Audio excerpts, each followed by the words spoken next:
right, so now let's take a look at question 8. And this one states the ratio test can be used to determine whether the summation 1 divided by n factorial converges. This not capitalized. Yeah, so now instead of the other one, now we're going to check this one out. And let's just look at the solutions. Delete this. So the solution is, well, this is true. So let's see what the ratio test gives us. Yeah, so again, the ratio test, but it's extra space. So the ratio test, we just have to do the limit of the absolute value of an plus 1 divided by n. So let's just write here. So in our case, this case, we're going to have an is equal to the series 1 divided by n factorial.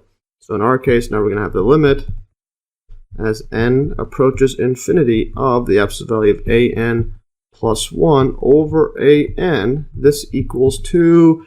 And similarly to above, we're going to get limit as n approaches infinity.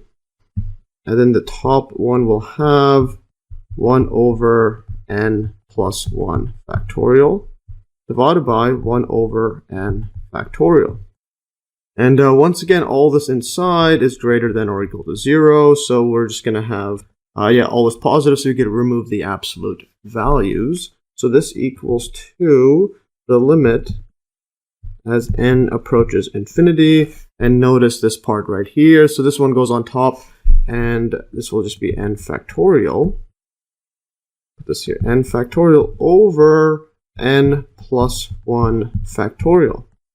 And note that this n plus 1 factorial, this just means this is equal to, well, n plus 1. Yeah, this would just be n plus 1 times it by n factorial. Yeah, so that's just that. And then this equals to the limit as n approaches infinity of n factorial over n plus 1 times it by n factorial. So these cancel, and we're just left with a limit as n approaches infinity of 1 over n plus 1.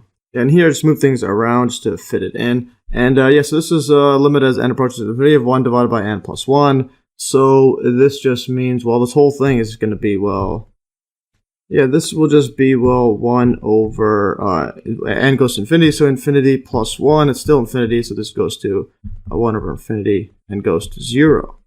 So in other words, this equals to 0. All right, here I just move this this little note on the top so that we could write this here. So this equals to 0, which is less than 1.